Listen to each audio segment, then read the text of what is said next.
welcome to the In-Game Lobby. This is our first podcast here for Ukatsu, second edition of podcast here at Ukatsu.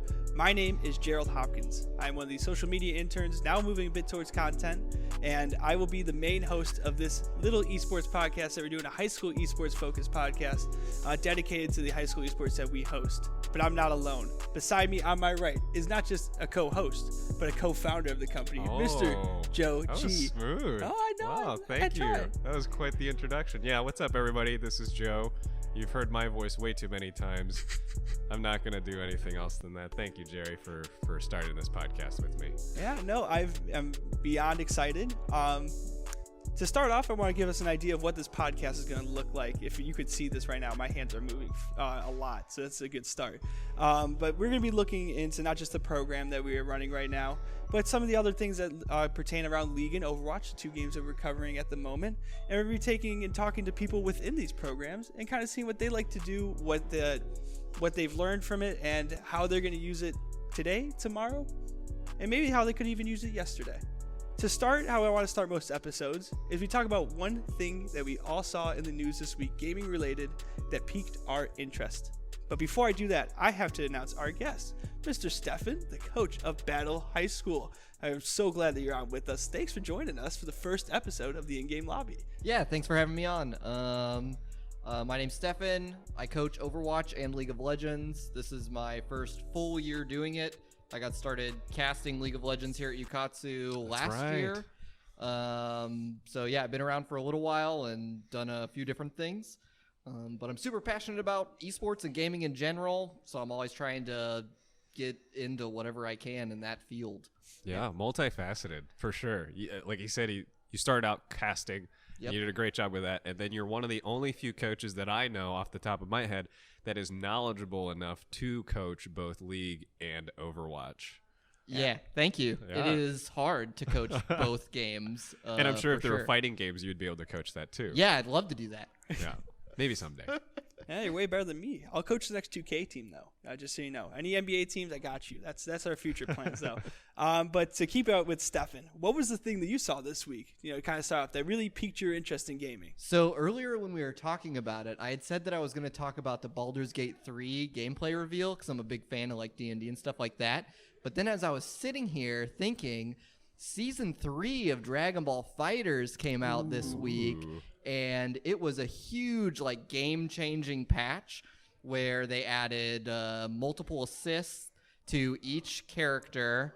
And if you don't know, Dragon Ball FighterZ is a 2D fighting game, kind of like Street Fighter, but it's a team-based game. So you control 3 characters, and each one has unique abilities and maneuvers.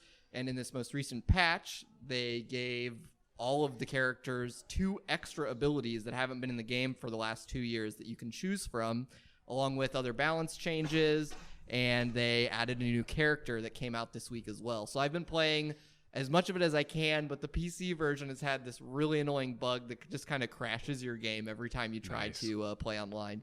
But I think it's fixed, and I plan on playing that a lot this weekend and probably later tonight. Nice. Joe, what piqued your interest this week so far? Piqued my interest locally. We've got the League of Land Day coming up. Invited to all competitors in the CPS League of Legends circuit, as well as the coaches. We're going to be doing a lot of fun things that we just came up with: games, pizza, trivia, one-on-one tournaments. That's like the local news. And then globally, I think what really hit me was 100 Thieves and them recruiting Mr. Savage. Yes, Mr. Savage M is a 15-year-old high schooler, essentially, which, again, High School Esports Podcast right here, ladies and gentlemen. Shout out. And he's actually a European player that has been courted to travel all the way to his now home base, Los Angeles, where he and Nadeshot and all the content creators right there seem to be having a lot of fun in their $1 million cash app complex. But it just goes to show that, hey, if you're in high school and you're listening to this podcast right now, it's never too early to start. Be professional, be really talented, and then have a good business presence. And maybe one day you too could be making YouTube videos with Nadeshot, right? Yeah, sitting in LA, better than Columbia, Missouri. A little warmer. Is that a Fortnite? Fortnite, yeah. He's insane. Yeah, I don't know a whole lot about Fortnite. Don't follow it too closely. I know some of the bigger names, but yeah, that's interesting. They seem to have a lot of the younger like superstars Yes. are all kind of in Fortnite right now at the moment, at least. A lot of like Matthew Haig, like just like Nate shot himself when he was in Call of Duty. Young, he was really young, but he was really good. Yeah, and there are a couple leagues out there that are taking Fortnite more seriously now. I know not Native. PlayVS just announced their free-to-play Fortnite circuit. So, guys, I know you have friends who play Fortnite. Encourage them to be competitive in the high school space, too. You might find some good results. It's definitely worth it.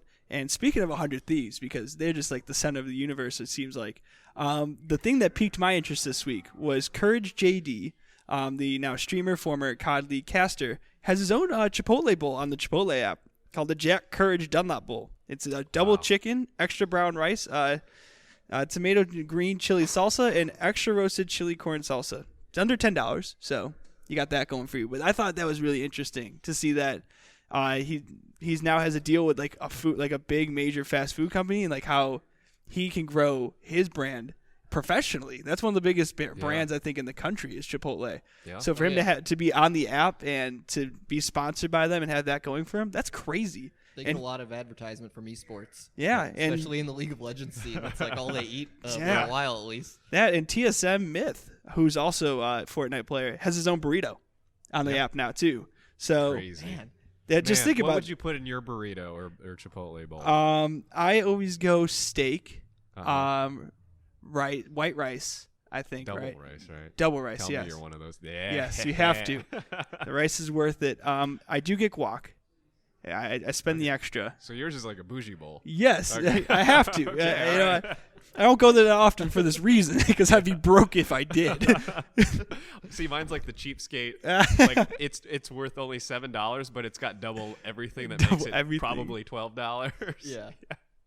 Oh man, big kudos to all these gamers. Chipotle is actually something I would endorse as like a pretty fairly healthy fast food option for people. Yeah. As long as you can portion control. Yeah, and they're right in the middle of the esports market, which is super cool. Yeah, actually, I think both of my game days this week, I didn't have time to like go home and eat food, and I didn't want to eat just like regular fast food burgers or whatever. So I stopped at Chipotle twice this week. Nice. Which is probably maybe doubling the amount of times I've ever been to Chipotle in my life. Yeah, there you go. But yeah, I guess I'm addicted to it. It's working. Now. The advertising's working. It's doing great. Yeah. Esports bleeding into your life. Oh yeah, 100 Thieves. They like Chipotle, and so do I. There you go. Cool. So yeah, that was some of the things we peaked. We're gonna do that about once every week. Again, this is kind of to show what we're gonna do in the future. I hope this isn't the only episode. I can almost guarantee you it's not. So that's the first segment. The second segment is the fun part. We're gonna have a conversation here with Mr. Stefan here. Yeah, sure. Our favorite now. I'm gonna ask you a couple questions, but I hope not to be like a teacher. This is not a lecture. How did you hear about Ukatsu? This is a really funny story, actually. So it would have been like 2 or 2.5 years ago. I was managing the mall Slackers in Columbia, and I'm watching LCS on one of the computers at work. And Cloud9 was playing somebody. I don't think it was CLG because I would have remembered because I'm a huge CLG fan. I know. And so anyway, I'm watching the game, and this kid comes up, probably middle or high school age. I actually don't remember who it is. It's probably somebody that I see frequently here around, but I still don't remember exactly who it was.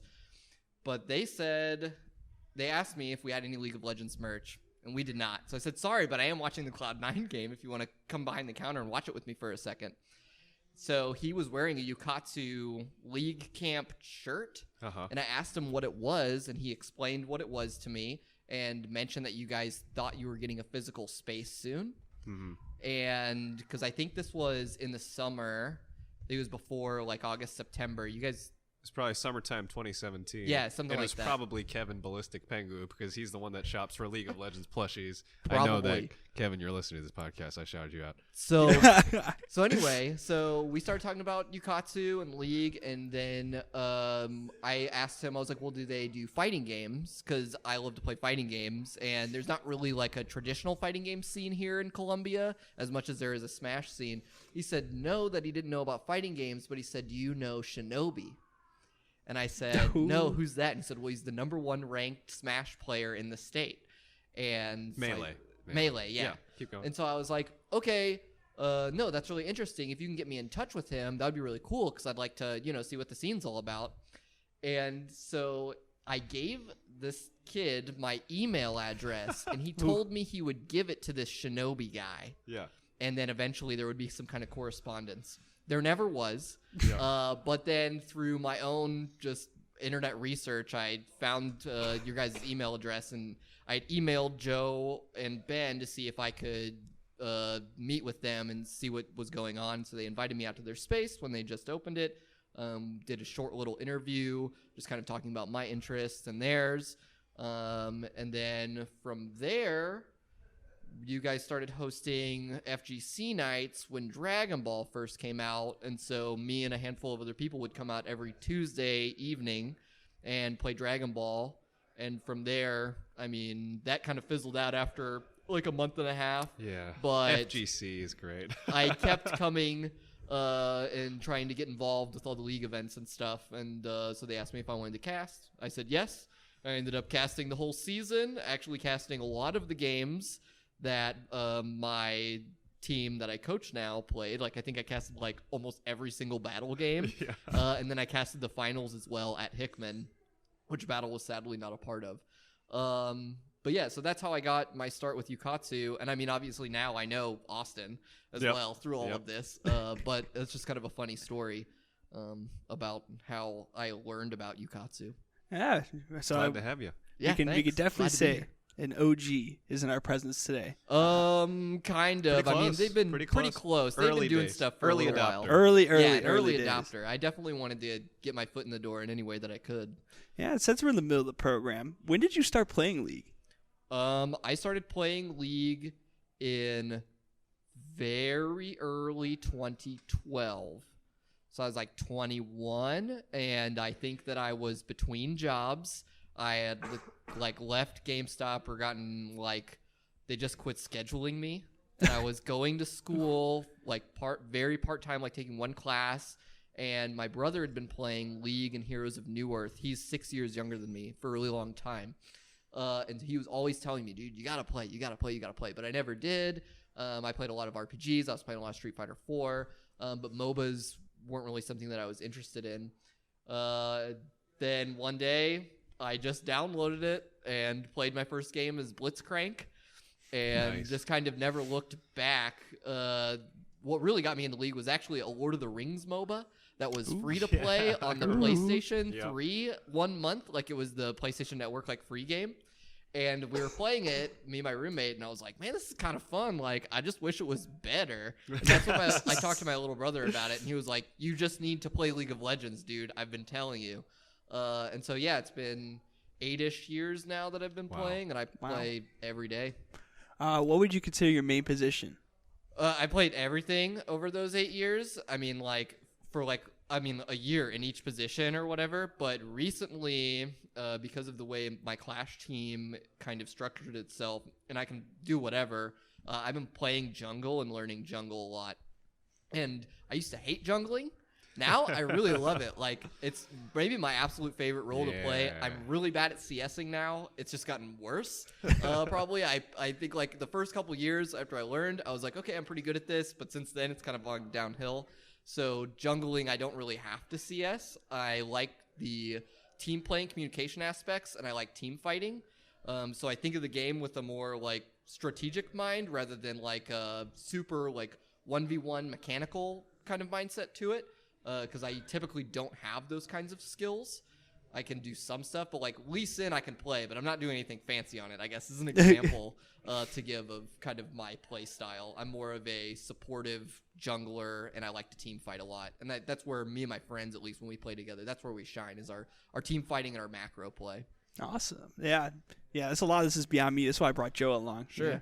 Jungle's the best position, hands down. Well, I would say I got forced into it as well. Yeah. My flex team was like, well, we kind of need a jungler. Right. And I was like, well, I guess I'm here. Yeah, I can do it. I mean, But- but in the past, I played a lot of AD carry and support. That's kind of how I Same. learned the game, was playing bot lane. That's a really good place to start. That's kind of what I suggest to some of my newer players. Yeah. Is find a friend, just get in the bot lane and start learning how to play the game, because it's way easier to learn how to play the game when you have somebody else that's also there, like either teaching you or maybe you're trying to figure it out at the same time.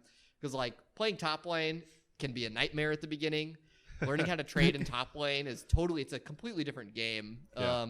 Mid and jungle are okay at learning the game, but bot and support are probably your best bets. Absolutely. Yeah. So, okay, I'm going to take this when the one day I learn League, I'll definitely use this advice. Yeah. I'm going to come back to this podcast. Jungle. Don't start with jungle. You got to do everything else, and then you jungle. Yeah, now I'm getting conflicted. This is even better. Stefan, everything's off the table, you don't have to worry about positions. Who's your main champion? My main champion, everything's off the table. Oh, man. Right now, Warwick. I have been having so much fun playing Warwick. Recently, I don't know why, but he's just so tanky. He does a decent amount of damage. He's really fast, but he does lack an amount of utility and some burst damage that other junglers and other champions can use. I play a lot of Ahri and Orianna when I'm playing in the mid lane, a lot of Caitlyn and Lucian in the bot lane. Those are kind of my 5, I guess, favorites at the moment. But I've been playing so long that it's really hard for me to have just like one character that I think is amazing. If you would have asked me a year ago, I probably would have said Ahri. If you would have asked me a year before that, something completely different, Thresh or something like that. That's all the beauty of games. It's like, I don't know, like just as time goes on, how you can change your, not just play style, but who you like to play with. Mm-hmm. And speaking of changes in the games, over your last 8 years of playing League, what has been your favorite meta or patch that has dropped? I like this patch. Pretty good, right? It's pretty good. Like especially 10.2. I really like 10.3. Yeah. I mean, it's 10.4 right now, right? Correct. And so they just nerfed Ornn, right? Have the Ornn nerfs come through? No, that's 10.5. Okay. So this was the big mommy Cinder Hulk. Yeah. Like, Ornn is annoying. I'm so tired of having to deal with the tankiness of Ornn. So I would say recently it's been really good except for that, essentially. I want to say that back like in like season 6 or 7 was pretty fun too. You could do a lot of interesting stuff when they had the all the different jungle items originally came out, and there was the wolf spirit that would follow you around, and they were kind of doing all this experimentation. It's probably not the most balanced time to play, but it was really interesting and fun. But no, right now actually the game feels really good to me. It seems like you can play a lot of different champions and roles in a lot of different lanes, whereas before it's been like, yeah, AD carry has to go in this position, or wait a second, AD carry is terrible now, so you just play mages in the bot lane, which made me hate the game for a little while. I hated that. It was cool to see other things, but it was really annoying that this certain class of characters were just like useless. Yeah, that was like a year and a half ago, I think. Yeah. So that was probably the worst, but I think right now is probably my favorite. I really love the way the map has changed. I like the new dragon stuff. And since I've been in the jungle like the most, the jungle has been weird. At first I thought like, it sucks, dude. This is bad. It's too hard you have to gank all the time. But now that I played it more, I really like that aspect of it because it's not just a PvE game for the first 10 minutes of the game. So I am enjoying this current patch probably more than most patches recently, but I have a lot of like recency bias. So one of the things that we want to ask, I think, every episode, and I think this is a really important question for all that we want to do, is what is the biggest challenge you've had to overcome while you've been playing League? The biggest challenge I've had to overcome while playing League was probably the first time that I got out of bronze. That was really hard. So they had moved the servers so that my ping went drastically lower from like 80 or 90 to like 40 to 50. And when that happened, I was like, this is my time. You know my time to like, shine. I can do this. I'm twice as fast now. I spammed so much Caitlyn and Lucian only that season, and had games where I was like winning 4v5, like hard carrying the team, like really trying to get people to play the game, and then finally getting out of silver. That was really hard but fun. And then probably, I don't know, recently, like I think it was 2 seasons ago, I played like 60 games in like 4 days trying to get gold by the end of the season because I hadn't been playing that much. Oh my gosh. And I was spamming so many games, and I ended up not getting gold until the day after the season ended. Oh, no. So that was very disappointing because of how much I was spamming. I was playing like 12 hours a day. And you missed the rewards, too? Yeah, I missed everything. I mean, I felt so, like, burnt out from my brain because League of Legends is such a mentally intense game that if you play 4, 5, 6 games a day, you're taxed. Like, your brain is just kind of mush. And so when I was playing 10 to 12 games a day for, like 4 days in a row or whatever, I just felt like so tired at the end of it, which was good. It was like a productive, like I'm worn out or whatever. But that was very difficult. I was really pretty tilted when I was like silver 1, failed my promos once, like 88 LP whenever the season ended. Like I was there at that moment. And then the next day, of course, I play 3 games in a row and I'm in gold. And that's Yep. So. League was definitely my first ladder anxiety. Well, no, it wasn't, but it was one of the most intense experiences where I had ladder anxiety in a competitive video game. But now you've made it past it. You made it to the other side. Yeah. I mean, like, I'm not much of a person. Like, I only want to play ranked when I play League of Legends. I only want to play competitive Overwatch. I only want to play, like, the most quote-unquote competitive version of the game because I think that that's kind of what the developers usually are, like, meaning for the players to play. But I am not like an amazing player or anything. I don't really care that much about my ladder ranking. I kind of know that a lot of my skill with the game is mostly mental. Mechanically, I've never been the greatest at games, but I like the idea of like the macro play and stuff like that. And that can only get you so far in solo queue when you're trying to direct traffic for 4 other players Random that people. may or may not even want to play the game. Or speak English. Or anything. Or whatever. Well, when I first started playing, the Spanish servers didn't have their own servers, so it was all combined, which was really cool. I mean, I took Spanish in high school, so I could communicate a little bit, but it was really interesting back then.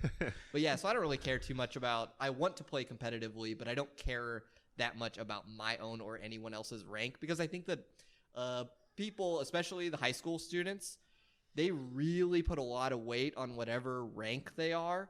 And when you're playing on a team competitively, that ranking really doesn't mean a whole lot. Like, if you can solo carry, if you're like a diamond tier player in any of these games, you're really good at the game. But because they're decision-making games, if you can make decisions that are the right decisions to make at a lower level, you'll still climb somewhat, but just not as quickly. Right. And eventually you'll just get it figured out. Yeah, so. I would say there's some merit to that when the high schoolers have that anxiety. Oh no, this coach who's going to do tryouts, who maybe doesn't know me, of course they're going to look at your rankings. Sure. And I would say after you hit probably gold is when most coaches don't think as much about those rankings if they don't know you. Maybe even silver, to be able to say, hey, how coachable is this person? How friendly are they? How well do they work on a team? Yeah. So we didn't do traditional tryouts for League of Legends just because there weren't as many kids that seemed to want to play, and they already kind of had an idea of who should be on what team from last year, and I was kind of outside of that. So I had one of my players kind of help me build the rosters, and I had all the players tell me what their ranks were, but that just kind of gives me an idea on the baseline knowledge that they have and experience that they have playing the game. So I have a lot of players that are like not level 30 yet, can't even play ranked, but still, like that way I know, I need to teach them what laning phase is. I need to teach them how to move around the jungle, where to ward and stuff like that. Where with more experienced players that are silver, gold, and higher, I know that I can expect them to understand certain concepts in the game, and we can work on finer details, like the smaller things, so that when I tell them something, it doesn't sound foreign to them. Whereas, like, if I'm telling a player that's level 15 something about ward timings, they're probably not going to understand that, or it won't make that much of a difference because they don't have like the fundamental basics down quite yet. And with League, it just takes, you have to play a lot. Yeah, just time. Because there's just so much. Absolutely, yeah. I missed that point where I didn't take time to learn League because I was like, I'm going to play a couple games at my friend's house. He has a nice computer. I can do this. Late, Hey, it's not 2K. I know. It's not too late. No, It is yeah. not too late. I know. You can tell my college professors that when I'm doing my homework. But I remember that golden period of where I could have learned a lot of it. I just was not patient with League. And it just takes a lot of time. And I've been by the end of this podcast, I'll know something. I hope that. I have been trying to watch more stuff here and there. So if I say something smart, let me know in the comments wherever we put this. But yeah, League is a game that it's awesome because you don't have to be the most mechanically gifted. Like you don't have to just have super reflexes. It or, helps, but you don't have to be. But like at being like smart about the game and really being a team makes like a huge difference. I think more than other esports. Well, yeah, you saw that at Worlds even this year. There was this whole somewhat controversy because this mid lane player, Doing B, who isn't considered the most mechanically gifted player, ended up his team won Worlds, and it was because of the way he played the game, not necessarily like how good he is at the 1v1s and the mechanics of it. It was how him and his team kind of played around their own style. Yeah, no. Speaking of teams and being a coach, what for you is the ideal player? The ideal player is a player who listens to suggestion, but is also willing to tell me when my suggestion may not work for them or the specific team. So, like, I coached a lot of players with the Overwatch team that are way higher skilled players in Overwatch than I was. So I needed them to be able to help me essentially facilitate their growth, which is a hard thing to ask a high school student, is to be like, listen, I can only help you get better from where you are if you tell me the things that you want to work on, because I'm not going to know to a certain level what needs to be done. Yeah. So in Overwatch, it's the willingness to listen. It's the willingness to work with their players, their teammates, who are maybe not as experienced or as high of a skill level. Because in esports, when I'm coaching, I can't tell them during the game what to do. Yeah. I can't have them run plays. So this all has to be set up beforehand. So being able to listen to what I'm saying between the matches and then enacting on that is super, super important. I mean, we lost so many maps of Overwatch. I would tell a player to play a specific hero, we're doing this play, you're going this certain direction. They're like, okay, great. 40-second Slayer. They lock in. It's the wrong hero. Everybody's like just locked in the wrong thing, and we're just stalled out. And I can't tell them during the match, like, if I'm lucky, I'll be able to look at them, and they'll notice me, and then they'll be like, oh, yeah, that's right. You told me to play Pharaoh. Why am I not doing that? Like, why are we playing this comp? So that, the willingness to cooperate and the mental fortitude to be able to lose and learn from that. Tilting's a big thing in esports, and if you don't have the mental fortitude to lose a game and even get hard stomped and learn from those mistakes, there's not a whole lot you can grow from if you can't learn to lose. So that's definitely an important thing for players to have, I think. There was something else that I was going to say about that. Oh, conflict resolution. Yeah. If you're on a team and you don't like somebody that's on the team, you have to, I try to facilitate this as much as possible, but sometimes with high school students and younger people especially, they can take things extremely personally and hold on to like these grudges. And I was in high school before. I understand how that kind of works. But at the same time, when you are out in the real working world, you're going to work with people all the time that you do not like for legitimate or illegitimate reasons. Yeah. Yes. And you're just going to have to deal with it unless you want it to get in the way of your own like passions. So being able to kind of get over any of those issues between each other, or allow me to kind of help them and take my advice, even though like, oh, he's a boomer or whatever, even though my players call me a boomer all the time. I'm like 30 years old. But that's the way they think of it sometimes. So having them be able to take advice, to be able to get past these conflicts is super important for them, because if you let some petty thing get in the way of your team relationship and your team success, you're going to have the same issues later in life. And I think there's some quote, I don't remember who it is, but I always think about it. It's kind of cheesy, but it's like they talk about like holding a grudge or like being angry at somebody or upset at somebody as like holding a hot coal in your hand. Like really all you're doing is damaging yourself. Yeah. If you just refuse to get along with somebody because of some past slight. So that's something that is definitely required. And I think that's in high school sports in general. I mean, you don't want a bunch of team members that don't like each other and then can't learn to work together anyway. Yeah. Just makes it really hard to be successful. Oh yeah, no. As being a sports journalist, like the 2 points about being able to lose and working together is because I think about it when you get to like higher levels, and I watch pro stuff all the time. Mm-hmm. Whenever there's any conflict between anybody, the news picks it up and like we'll throw it around, and do a lot of stuff. So if you don't, and those conflicts can really mess with a lot of professional teams, in esports or in traditional sports, and like and that's just with now you have more people watching compared to in the high school level. Yeah, you have your friends and a couple of parents. If you want to take it like farther, even at the college level, you have people like now coaches are even watching more diligently or supporters.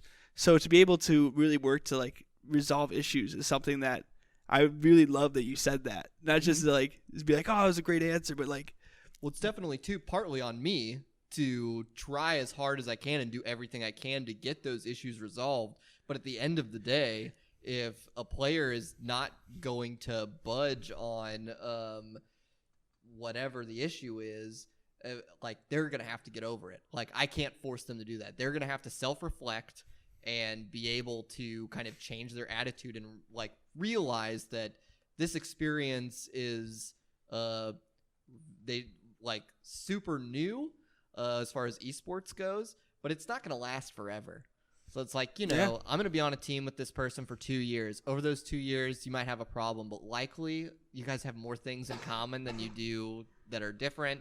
But trying to get them to realize all of this stuff on their own is the most important and probably the most difficult part. Yeah, no, that's absolutely. I think that's an awesome, not just an awesome answer, but like the way you talk about that. And it's something that when I talk to people about like esports in general, as a sports journalist, like that's not the sport, that's not this or that. And I'm like, do you see how much teamwork goes into these games, and like how every moment these guys are always talking. Yep. Like you will never see for more than like 10 seconds somebody being quiet. That's when you know you're gonna lose. Yeah. When my team is quiet, that's when I know. Yeah, when they haven't said anything for 15 seconds, I'm like, oh, it's over with. Yeah, this is not looking good. Talking, doing little things, and it's that's one of those things that I really think it's just so hard to like put into words. But you did so well. I have to give you so much credit for it. But speaking of like relationships and other things like that, how has League impacted your relationships with people you are close to? Only positively. I'm sure there are a lot of people that have had issues in the past with like playing too much League or whatever, but essentially when I started playing League, my best friend and roommate at the time started playing League of Legends. I have friends that don't play League of Legends, but I've made them watch tons of LCS. And I think too, I didn't start playing League until I was on my way through adulthood, essentially. So I still had responsibilities that I have to do and kind of am mindful of these things. So there weren't really any ways for me to allow it to impact me negatively. I've always had just like with any other sports, a pretty healthy relationship with these kinds of things. Probably going back to just my parenting, honestly. I've been playing video games since I was born. I've always had limits. I like to go outside. I like to do other things sometimes. But yeah, I mean, my community is essentially people from all over the country, mostly in Florida, Springfield, here in Columbia. And I'm on Discord with them every single day. We're having a good time. I mean, like, we get tilted at each other occasionally, but pretty much we know no matter how tilted we're going to get the next day or in a couple hours, we're going to forget about it and we're just going to be playing League again or whatever game it is. So it's definitely helped me strengthen my friendships, especially long-distance friendships that I wouldn't have had a chance to if it weren't for video games, the internet, Discord, League of Legends, those kinds of things. Because, I mean, as soon as I get done with this podcast, I'm going to go home, I'm going to get on Discord, and I'm going to be playing some kind of game with my friends that live not in Colombia. Yeah, no, that's awesome. I think it's also just like the power of the internet, just to have friends everywhere. It's amazing. And or like my uncle, he plays League of Legends a lot now. He's a past X Games gold medalist, which is kind of interesting. But he lives in Portland, and occasionally he'll play with us. And so I have all these people that I get to do something with that we all are passionate about and enjoy and talk to each other about. So it's definitely just made my relationships stronger. And even the friends that don't really care for League, it's made, I guess, them understand the everything more. But we're in an age that people 30 and younger, this is just how it is, you know. They watch everything. Oh, yeah. So much content. Yeah. This has been awesome so far. The last question I want to ask, and I think it's one we're going to end with more often, is in around 2 sentences, what excites you about the future of esports? In 2 sentences. That's going to be really hard. Yeah, You can take your time. It's okay. Take your time. We're making the words count. This is the headline that I have to keep writing every week. What I'm excited about for esports. More like endemic high school esports, I guess. That's only 1 sentence, but that's pretty much it. I really want and almost need esports to become more popular in high schools and become as big of a thing as like traditional sports in high schools.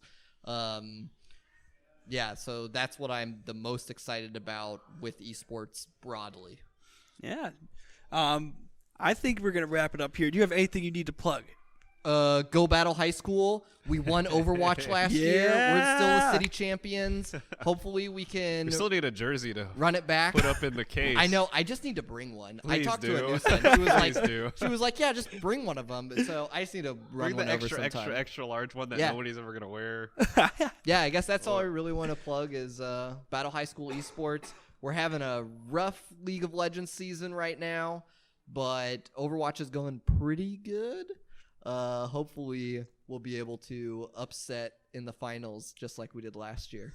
Hey, nothing like an upset. We always love underdogs. We're coming to March Madness. It's the time for the Cinderella I can't story. wait to make my bracket. Oh, we're doing a Ukatsu bracket Really? too. This is me plugging. Video we're doing game a bracket. Ukatsu video Oh. game bracket. So Okay. everybody who's listening, go to our either Instagram, whatever it's on. I think it's on all social medias. There's gonna be a Google form. You pick your favorite game, you throw it in there. We're gonna make a big old bracket. We're gonna vote on the Ukatsu community favorite game. So that's my plug. It's gonna be Civ 6. Hey, something. maybe. Don't skew the voting though. Just because you have. Roblox incoming. Yeah, could be. Joe, do you have anything you need to plug? Yes.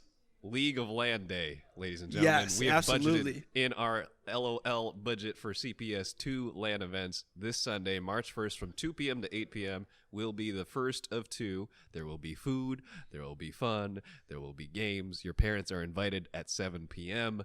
Please come to this event. If you've never been a part of I just realized this the other day. There's so many kids a part of the League of Legends program that have never been to Ukatsu or have never experienced what it's like at a LAN event. So, take this opportunity. Does not cost you a dime.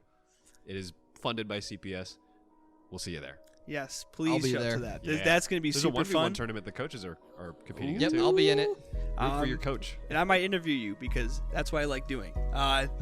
On behalf of everyone at Ukatsu, thank you so much for listening to the first in-game lobby podcast. We're about to ready up and actually play it for real. My name's Gerald Hopkins. I'm Joe, co-founder of Ukatsu. And thank you, Stefan, for coming on. Yeah, We thanks a lot. appreciate it. Until next time, we'll be back at the in-game lobby. See ya.